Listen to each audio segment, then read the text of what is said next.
السلام عليكم ورحمة الله وبركاته. ازيكم يا حبايبي؟ عاملين ايه؟ النهاردة ان شاء الله هعمل معاكم الجمبري بطريقة جميلة جدا وبخلطة او تتبيلة جميلة ان شاء الله. تاخدوا بقى شوية شوربة كده، حاجة عالي العال.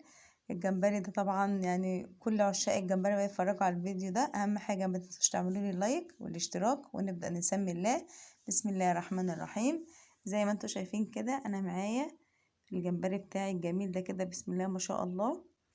هبتدي بقى اقول لكم بقى هننضفه ازاي. الطريقه بتاعته سهله جدا عشان خاطر الرمله اللي فيه، ونغسله كويس. اهم حاجه في الجمبري الغسيل، هو التعبك في الغسيل، لكن طريقته سهله جدا وان شاء الله هقولك تعمليها ازاي. وهتاخدي شويه شوربه مظبوطين كده وحاجه تحفه كده وعالي العين. زي ما انتوا شايفين كده الجمبري بتاعي، اول حاجه انا فضيته في البوله بتاعتي كده. وهنبتدي بقى ايه ننضفه. التنظيف بتاعه اللي هو ايه الحبل الرملي بتاعه. الحبل الرملي ده بيبقى في الظهر كده، في ظهر الجمبري، بعصاية شيش طاووق او خلة سنان. وهنمدها كده في اول السلسلة بتاعة الجمبري، في اول السلسلة من فوق من عند الراس كده. هنبدأ نحط كده خلة السنان.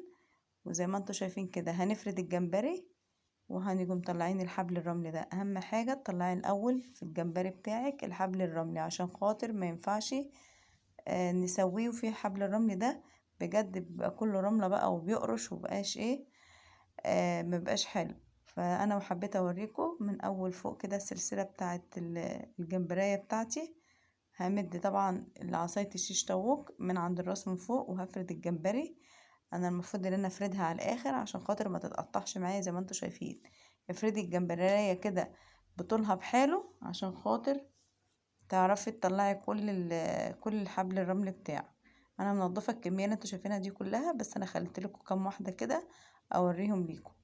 هو سهل جدا وتنظيفه سهل. زي ما انتوا شايفين كده انا خلاص طلعت الحبل الرمل منه. وهنبتدي بقى نغسله بقى تحت الحنفيه كويس. وطبعا هنعصر عليه ليمون كده ونشطفه كويس برضو من الزفاره.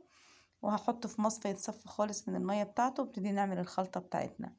الخلطة بتاعتي عبارة عن معايا طاسة أو أي صينية على البوتاجاز أو حلة. بس هو الأفضل حلة لأن احنا هنعمل شوربة.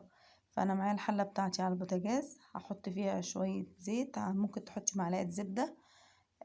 طبعا. وهننزل ببصلاية كده متوسطة مفرومة أو مخرطاها على إيدك، وهشوحها كده يا دوبك ريحتها تطلع البصلاية. هنزل طبعا بطماطم مكعبات وجزر وبصل، جزر وفلفل الالوان او الفلفل الحلو، يعني فلفل اخضر واصفر واحمر. هنقطع كله قطع صغيره كده، وهنزل بمعلقه توم. وهشوح كل الحاجات بتاعتي الجميله ديت، الخلطه الجميله ديت. اول ريحتها ما تبتدي تطلع انزل معايا بالكمون والملح ورشه الفلفل الاسود. بس هو مش مستغني عن اي بهار تاني. البهار بتاع الشوربه بتاعت الجمبري الكمون والفلفل الاسود والملح. انا كده هبتدي اشوح بقى الخلطه بتاعتي الجميله. الجزر بيخلي الشوربه جميله وما يمنع اي زفاره. انا الجمبري غسلته كويس وحطيته كده في مصفى تصفى خالص. وهبتدي انزل بقى على الخلطه الجميله او التتبيله بتاعتي الحلوه دي.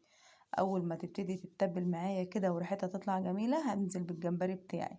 هقلب بقى كده. في الوقت ده انا معايا ميه في الكتل او ميه على البوتاجاز. نزود الجمبري ميه مغليه، ما نحطلوش ميه من الحنفيه. زي ما انتوا شايفين كده هقلب الجمبري بتاعي لحد ما يبتدي يغير لونه كده. وبعد كده هنزل عليه بالميه بتاعتي المغليه. بصوا، طبعا على نار بسيطه كده، نار متوسطه. وبعد كده انزل بقى بالميه بتاعتي زي ما قلت لكم، الميه تكون مغليه على البوتاجاز او طبعا في الكتل.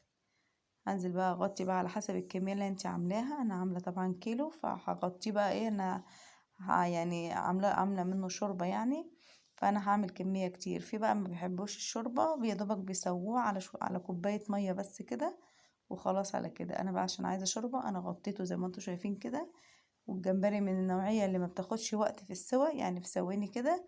يعني مش هياخد منك اكتر من 10 دقايق او ربع ساعة ويستوي معاكي. وزي ما انتوا شايفين كده شوية جمبري حاجة كده عالي العال. ويا رب متنسوش تعملي لايك وتعملوا اشتراك وتفعلوا زر الجرس عشان يوصلكوا كل جديد. والسلام عليكم ورحمة الله وبركاته.